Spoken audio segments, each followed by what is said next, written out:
Jack, I've got a question for you. Yeah. If Taylor Swift has Swifties, if Slipknot has maggots, what would the name of our fans be? Wow. Aggies? Eckies. They sound like old ladies. Eckies. I'll have to put some work to that, I think.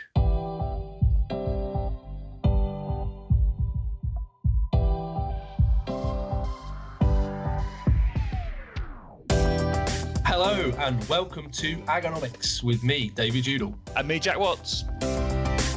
We're both economists at AHDB, so if analysis of agricultural markets is what you're after, you've come to the right place. As each week we take an in-depth look at least one of the sectors, be it cereals and oilseeds, beef, lamb, dairy or pork. We've got them all covered and more besides. And if we don't know, we know someone who does. In fact, we've brought in a lamb expert for this episode. If it's who I think it is, they are good. So please follow or subscribe to this podcast to make sure you don't miss an episode. New shows drop every Wednesday at midday, and please get in touch. Comment on any of AHDB's social channels. Or email us, agonomics@ahdb.org.uk. Or if you're old school like me, send a postcard. Very much feeling the love after our first episode last week. Lots of nice comments. Jess, who works on our social media team, said it was great, really engaging, and missed the first 15 minutes of Crochet Club. Who knew? Also, a couple more comments as well on social media. Great to see. I won't go through all of them right now. The One Show reporter Trish Adudu has continued to help us by sharing the episode on X, that thing formerly known as Twitter. And Farmers Weekly have sat up and noticed we are on their podcast this week. Should we be worried? Should we return the favour? Should they be worried inviting us on? There's the question. And again, this week we've both been challenged to shoehorn in a word or phrase that has no right to be in a podcast about agriculture or economics. So see if you can spot them. We're going to ask this week's expert if she can spot them at the end as well. So actually, Jack, shall we start? Shall we introduce our special guest for today and actually do what we're supposed to do on this? Yes. So I would very much like to welcome Izzy to the podcast from our Red Meat team. Izzy, welcome to episode 2. Do you want to just give a little bit of background, your work at AHDB and what you do? So I'm Isabelle Shohet. I'm a red meat analyst here at AHDB. I primarily focus in on the lamb markets, both international and our domestic lamb market.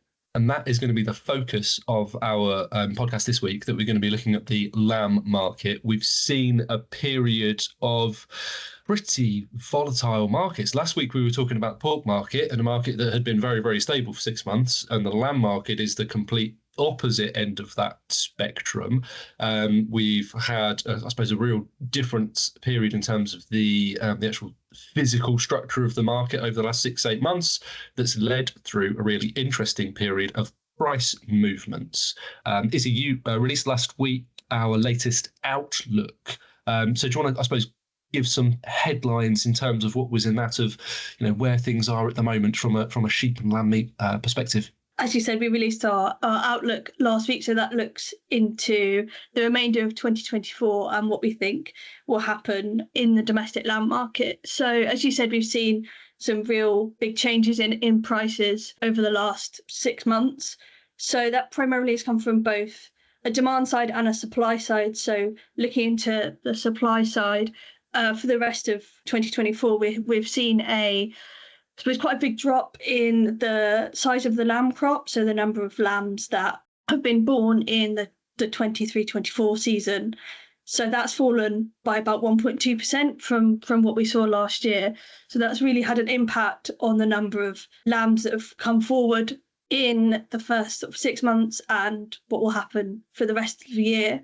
And I suppose there's a few uncertainties that we're probably not used to, isn't there, going forward? So I think there's 2 in my mind that are sort of jumping out. One is, I suppose, quite a traditional one of the impact of the weather that we've had, I suppose, since the autumn, because we know that that's likely to have an impact on topping rates and whether we're getting singles, twins or triplets, that kind of stuff, right through to actually, because we've had a pretty horrific spring, particularly for those lambing outdoors, and what that has meant for mortality of of young lambs coming through. So I guess there's that sort of, traditional weather issue that kind of brings some uncertainty into the mix. And I guess a relatively newer one on, I'm probably going to get the pronunciation wrong here, on the Schmallenberg. Have I got that right? Yeah, you have. He's nodding away. So that is brilliant. That feels even more uncertain than the weather. Yeah, definitely. So we all know the impact that the weather can have, but Schmallenberg is really quite an unknown. We are thinking that it's primarily hit the early lambers. So I'm no expert on disease, but it's looking like lambs that were impacted were mainly in sort of the early lambers, so January, February, March, and obviously that's had an unknown impact on the lamb crop as well moving forward. But another unknown as well is blue tongue, and when that's going to hit, if it's going to hit the lamb crop and how much of an impact that will have. I think we're looking at maybe August, September time if that does hit the lamb crop, and how much of an impact that will have on mortality as well. I think it's always, when we get a weather year like this, it always sparks that debate, certainly amongst the sheep farmers I know, and the debate about putting up sheep sheds for a relatively short period of time, that you might only use them to have sheep in them probably for 2 months or so to lamb sheep in, and then 10 months these buildings are can be they're going to be used for storing machinery and stuff in, but they're not serving their purpose. And I think it will spark the debate, and I think it's a really interesting bit of economics to, over the long run, over a 25-year cycle. How does the economics of having a sheep shed work versus lambing outdoors, both from a profit and loss and a cash flow point of view? So there's a really mundane bit of economics we could look at if we wanted to, the economics of building a sheep shed. We could turn it exciting though, Jack, I'm sure. Turn it into some kind of like game show or something. So I suppose if that's the supply side, getting back to the classical economics, if that's the supply side, and sort of headlines of that are, it's been a tighter carry in, it's probably a reduction in the lamb crop, as you say, and probably some risks from a disease perspective going forwards.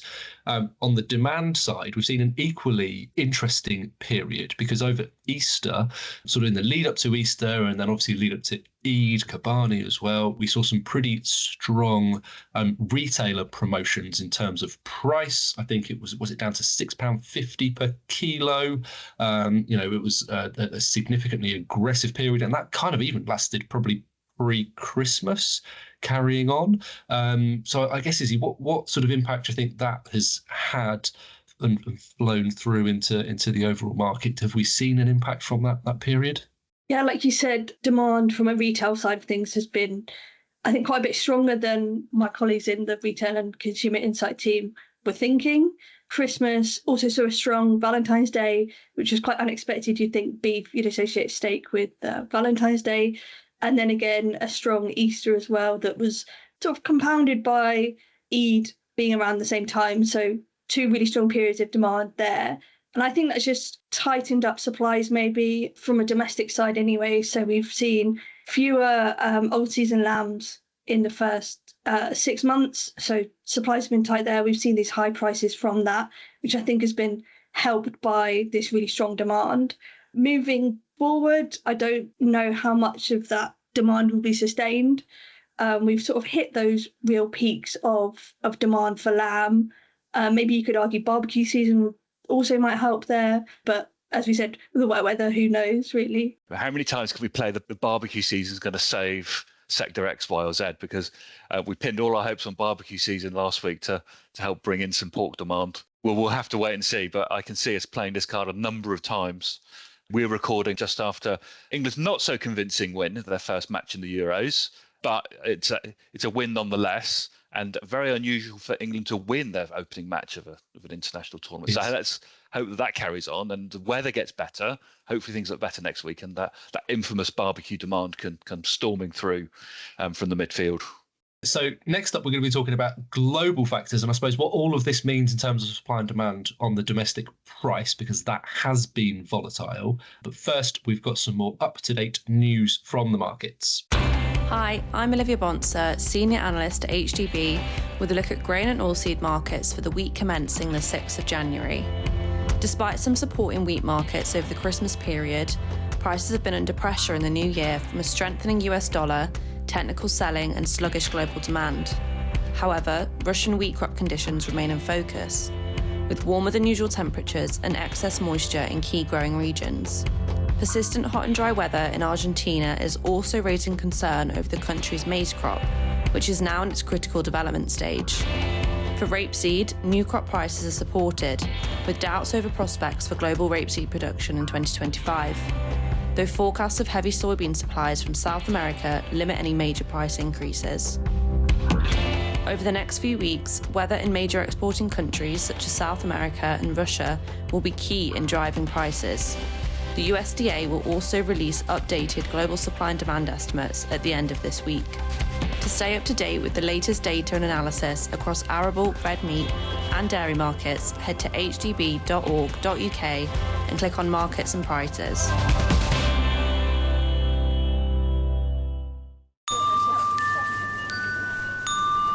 If you're in the market for another podcast to subscribe to, then look no further than our Manager's Special, AHDB's Food and Farming podcast. Recent episodes include a consumer insight offering on red meat labels and supermarket aisles, as well as a dairy special about our work with retailers to promote milk. If you're after herbs, or rather herbal lays, our shelves are stacked with sage advice on how to introduce lucerne and clover into your fields. In fact, we cater for all tastes, so you'll find sections dedicated to all sectors: pork, cereals and oilseeds, dairy and beef and lamb. And don't forget our middle aisle, where you can often pick up a bargain episode you didn't know you needed to listen to. Search Food and Farming wherever you get your podcasts. AHDB thanks you for your custom.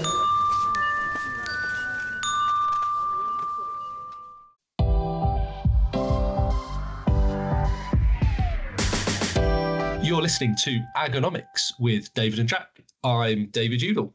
And I'm Jack Watts. And every week we will be shining a spotlight on a particular sector, whether that's in dairy, cereals, beef, pork, or in this week's case, lamb, and taking a bit of a deep dive into what's happening in that sector. And we'll also take a look at some broader themes of agricultural economics as well. So continuing on the lamb theme, so we've taken a bit of time in the first half looking at what's happening domestically. But clearly, as with any food commodity or any commodity in general, there is a global aspect to what happens. It often feels like the domestic market doesn't have a Scooby-Doo about what's going on internationally, but it really, really is important to what's going on. So, Izzy, where are we with international supply and demand? So you can't really talk about the international lamb market without talking about New Zealand and Australia. Looking into Australia particularly, their lamb slaughter, their production over the last, I suppose, year really has skyrocketed. They've just hit the 5th week in a row of 500,000 lambs slaughtered per week for 5 weeks in a row, which is quite extraordinary, really. The question coming from that is, will production slow down? When will it slow down? Looking at their outlooks for the next year or so, I think their flock looks to be tightening up, but they're having increased efficiency in their flock. So production doesn't look to be dropping. Their slaughter probably won't slow down over the next year or so. So they are really pumping quite a lot of lamb onto the international markets. And I can appreciate that some people may have some concerns as to whether that lamb is going to come into the UK. We have this trade deal with Australia that came in just over a year ago that does allow more access to the UK market from Australia, but we aren't really seeing that come in. I think China are the big player in terms of Australian exports. Similarly, the US are taking quite a lot of Australian lamb at the moment so far this year, as well as the Middle East. So we aren't really thinking this increase in Australian production has really impacted the UK market or will impact it over the next year, certainly. So what about from an EU perspective then, Izzy? Because we know that EU lamb production is going to be falling around 5% this year. The question, I suppose, is, does that present an opportunity for our exports? Yeah, like you said, falling EU production would benefit us. The EU is our largest lamb export market, pretty much always has been. Yeah, the question remains really how much of an impact will our falling production in 2024 look like on our exports to the EU? I think EU consumption anyway is quite supported. I mean, it's dipping, but probably not as much as maybe our domestic consumption looks to be dipping. So the combination of their falling production, their sort of semi-sustained consumption, we think that our exports to the EU will be steady, but probably not growing as much as have been in previous years. Sheep production, it seems to be somewhat of a specialist niche to be in around the world. So there's ourselves, there's the Australians, New Zealanders.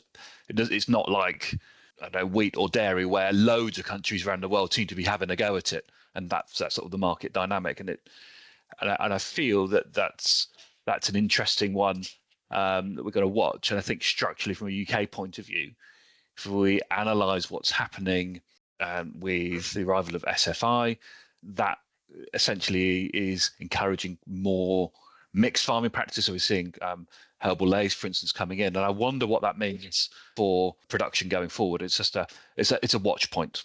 No, you're right, Jack. That's going to be a key thing to look out for, and that isn't something that's just specific to the lamb sector, is it? That's something that goes across all agriculture and links into the farm business and the productivity of farming and the efficiency of it as well. So that is it's a new era almost that we're moving into. So I suppose to round it up, Izzy, we've had a supply side view, we've had a demand side view, and this all equates to what's driving the price. And as we said at the start, we've seen a pretty unprecedented period in lamb prices over recent months. We've had historically high prices anyway, but then they've got even higher, with new season lamb prices starting well above £9 a kilo. We have seen them move sharply lower over the last couple of weeks, but prices are still, again, well over £1 a kilo, almost £1.50 a kilo over where we were a year ago, which were already strong levels. So I guess the outcome of this equation really is the question of where do we go from here? It's hard to predict, really. I think part of the high new season lamb price that we've seen has been this new season crop that's been slower to come forward, hit by Schmallenberg, maybe this wet weather. So they've been slower to come forward, which has supported the price in terms of lower supplies. But we are seeing the supplies pick up pretty much week on week, whilst we will see a decline in prices, which is probably inevitable given the seasonality of lamb. I don't think we'll see huge declines or huge plummets in the price. I think the price will be sustained at a high level compared to last year or compared to pretty much any year that we've ever seen, because our production is back. I think that's ultimately the key thing with it, isn't it? We've got a very tight domestic supply picture, which is going to be a considerable driver. Well, we've had a rattle around everything there, haven't we, Jack? I think so, yes. And I think the one thing that sort of, I suppose, concerns me is that price relationship that we have with Southern Hemisphere, particularly with the Australian price. It's quite a new phenomenon, I think, to see our price at such an elevated level against the Australian. I guess the longer that persists, the longer there is the temptation to think, actually, how do we, as whether it's a retailer or broader supply chain, how do we connect into that supply of Australian lamb as well? The economic incentive is there, and that's the sort of the worrisome bit. The Australian sheep industry is going through some big structural changes at the moment. Proposed banning of live exports from Western Australia. I think, Izzy, remind me, when is that?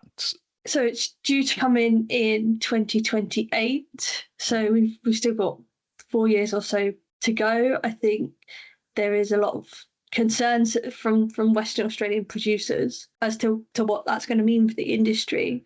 They have got a support package in place, but I think many think that it's not sufficient to support the industry with the removal of live exports. It's just the banning of sheep live exports by sea, and sort of reading around, it looks to be somewhere in the region of 600,000 head a year, which is between 12 and 14% of Western Australia's total sheep production. I think, yeah, that is one to watch. And of course, Australian elections are due next year, so that might be a game changer as well. So it's another new variable into the marketplace that we're trying to understand. So much to figure out, so much that we've discussed there. I'm going to go and have a lie down with a damp tea towel on my forehead just to absorb it all. But thank you, Izzy, for all of the fascinating insight that you've brought. And I suppose we should double check, Izzy. Did you spot what you thought our mystery words were? No. I've got a guess on yours, Jack. Was it Scooby-Doo? It was, well done. Oh. I haven't got a clue what yours was. I squeezed it in literally right at the end. Martin, our producer, would be proud. Tea towel. Straight in at the end there. Brilliant. Right, thank you for listening. And don't forget to check out our website. So our Lamb Outlook is all available on our website. For more detail on what we've discussed, will be in there. And obviously you can subscribe to the podcast. We've got new episodes of Agonomics with David and Jack dropping every Wednesday at midday. And don't forget to get in touch with us. You can email us at agonomics@ahdb.org.uk or comment on any of AHDB's social channels.